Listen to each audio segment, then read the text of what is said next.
Bom, bom dia, então.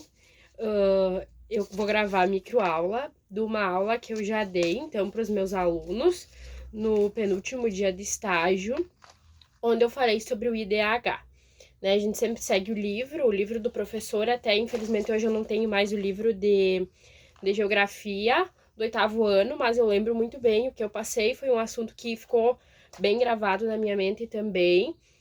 Então, eu vou falar o que eu passei, vou tentar fazer essa microaula, mas contando como foi a interação dos alunos, como foi o desenvolvimento desse tema. Então, nós falamos sobre o IDH, que fala sobre a renda per capita de determinado país, da educação e da taxa de mortalidade, da longevidade, tá?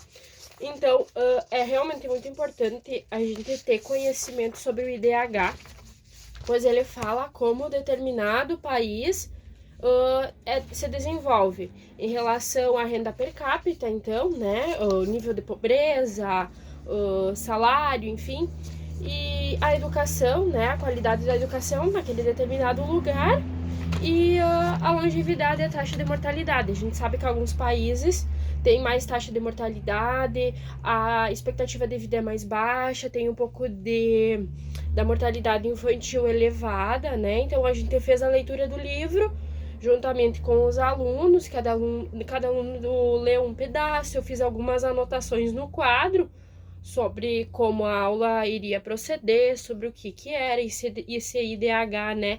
Então ele é considerado de extrema importância, né, para mensurar o nível de desenvolvimento daquele país, das nações, né?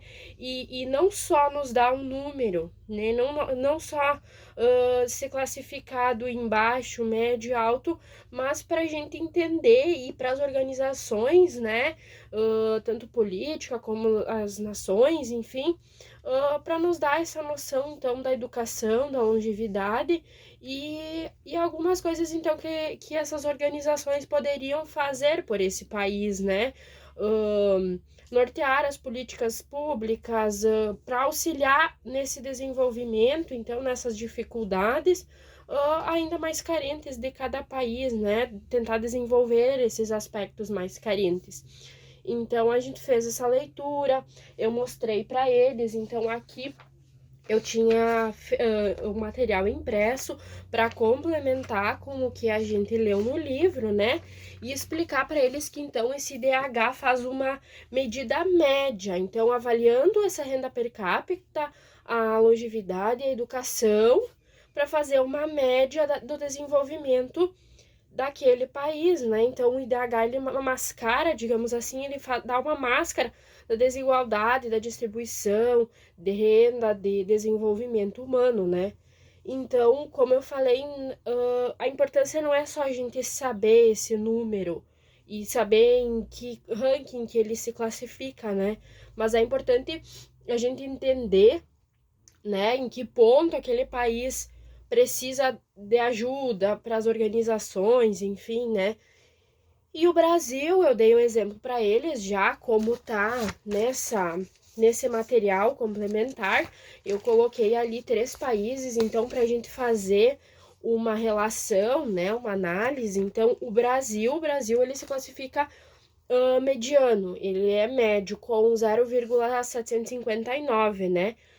Ele é considerado alto, ele é considerado um IDH bem bom, mas ainda não está alto como em relação aos Estados Unidos, que é 0,926, então faz com que os Estados Unidos entre para o ranking dos países com o maior IDH. Mas como eu disse, a importância não é avaliar esse número e ver sim quais questões fazem com que esse país, com que esse país esteja no ranking alto, médio, baixo. E infelizmente também um país que a gente estudou e viu foi da Nigéria, que tem uma parcela bem grande da população classificada como abaixo da linha de pobreza, né? Que se classifica em 0,539 no ranking, né? A média desse IDH, e que é bem preocupante e que a gente já sabe, foi o que eu comentei com os alunos de um país que é um país bastante pobre, com bastante problemas, né? Até eu abordei um pouquinho assim para complementar a degradação dos recursos hídricos, né? Como isso traz malefícios, como isso atinge na taxa de mortalidade, principalmente de crianças, né? Lá, como a Nigéria, ela se classifica então nessa baixa, né? No baixo IDH, a mortalidade infantil é bem alta, a expectativa de vida também é baixa, média 53 anos. Então, a água daquele país, a poluição daquelas águas também é um fator de risco, um fator que aumenta essa taxa de mortalidade, né? E tudo isso faz então com que o IDH daquele país seja baixo, né? Valor considerado baixo e médio, esse da Nigéria, né? E então do Brasil eu já tinha falado que era 759, né? 0,759. Então, fazendo a leitura desses materiais, desse material complementar, qual é a importância do IDH para os países do mundo, qual a importância da gente conhecer, da gente ter esse compreendimento, porque sinceramente era uma coisa que eu também não sabia, né? Não que eu não sabia o que era, mas eu não sabia a importância de mensurar essas dimensões, né? Então eu trabalhei com eles a habilidade 18, que era elaborar mapas ou outras formas de representação cartográficas para analisar as redes e as dinâmicas urbanas e rurais.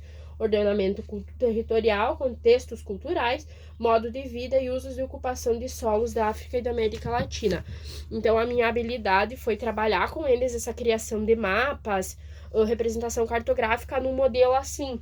Eu levei já impresso de casa o mapa mundi dividido por países, porém esse não tinha o nome dos países em cada um deles. Então eu pedi para que os alunos sentassem em grupo, na verdade em grupo não, numa roda assim. Botei o mapa mundi que a escola nos fornece, né, que a gente pode usar, para eles identificando o país ali nesse mapa, escrever o nome e pintar. Então eu estipulei variáveis, né? A variável baixa era para pintar de vermelho até 0,499, depois médio era para pintar de azul até 699 e alto então a partir desse valor, né? Então os alunos fizeram essa pintura, a aula assim rendeu bastante, foi bem gostosa de trabalhar, os alunos participaram bastante. Nesse grupo eles foram se conversando, foram pintando, um pedia ajuda pro outro, a gente ia conversando, prof, tal país tem um IDH bem baixo, isso é preocupante, né? E a gente ia então pintando, eu também pintei, só que a minha ficou na escola, junto no livro do professor, e o trabalhinho dos alunos ficaram com eles. Então, a gente, na verdade, não era um trabalho para eles me entregar, era alguma coisa para eles fazer, ter no caderno. E depois de pintar, eu pedi para eles fazer uma análise assim mais crítica da opinião deles, o que eles achavam sobre as cores que eles tinham pintado, sobre os números que eles tinham achado, né? Identificar na tabela ali de cores os países, fazer, tipo, tentar achar soluções para aqueles problemas. Ainda a gente sabe que não é fácil, mas assim, eles tiveram bastante criatividade, né? Que as organizações mundiais podiam rever esses pontos, tentar ajudar aquele país, e a gente sabe que não é fácil. Então foi uma aula bem produtiva, assim. Eu gostei bastante da análise crítica deles, eles gostaram bastante de produzir isso, de pintar, assim. Essa ideia de pintar o mapa mundi deixou eles assim faceiros, porque foi realmente algo que saiu da rotina, né, sem ser às vezes leitura, questão, e foi assim um modo bem legal que eu achei de explicar para eles sobre isso. E aí a gente, naquela roda de conversa ainda, a gente leu sobre isso, né, eles leram as análises que eles fizeram, as propostas de soluções, a gente conversou junto, né. Olha, eu dava ideia, mas e se a gente pudesse fazer assim, né? Sugerir que essas organizações ajudassem, que aquele país tentasse sair da pobreza, né? Aumentar a taxa de expectativa de vida ou diminuir a taxa de mortalidade infantil, né? E no Brasil a gente sabe, esse número não é tão baixo, né? O Brasil ele se classifica já como um ranking bom, né? Entre médio e alto. tem um desenvolvimento maior, a expectativa de vida aqui é longa, de 75, 80 anos, a mortalidade infantil também diminuiu bastante, ainda que se tem problemas em saneamento básico, né, águas inapropriadas para o consumo humano. Então, como eu fiz essa comparação assim breve com eles sobre essas comparações, sobre esses ligamentos de um assunto com o outro, ainda se tem, então, uma reduzida taxa de mortalidade infantil. A gente ainda pode tentar trabalhar para isso chegar quase no zero, aumentar a taxa de, né, aumentar a taxa de mortalidade, no caso, diminuir ela, né, uma expectativa de vida maior. Mas foi bem legal a interação dos alunos, assim, deu para ver que eles entenderam, eles participaram bastante da aula, gostaram desse modo diferenciado de trabalhar, né? Então foi bem legal, eu me senti bem, assim, me senti segura do que eu estava passando para eles, né? Já levei material impresso para me auxiliar um pouco, tinha o livro do professor onde eles estavam acompanhando a leitura.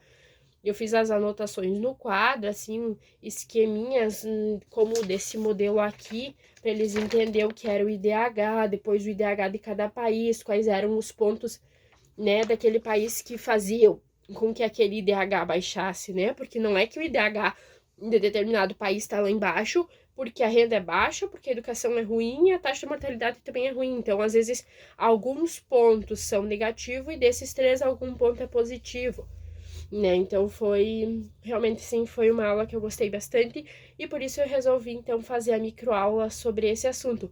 Claro que ali o meu vídeo vai dar em torno de 12 a 13 minutos, mas a aula rendeu, né? Todos participaram, houve uma conversa bem legal sobre isso, as anotações, depois pintar. Eles gostaram bastante e interagiram, porque como é uma turma assim bem silenciosa, é difícil fazer eles conversar mais, interagir. Então, realmente foi um tema, assim, que eles gostaram. E até no final do estágio, eu pedi para ele quais temas eles tinham gostado mais, assim, né? Quais os temas que a gente estudou eles gostaram mais. E eles falaram que foi do IDH, também da diversidade cultural que tinha passado lá no início, porque foi algo que eles participaram bastante, assim, da formação, daquele conteúdo, da elaboração. Então, realmente eu fiquei bem feliz, tá? Muito obrigada. Espero que tenha sido uma ótima aula.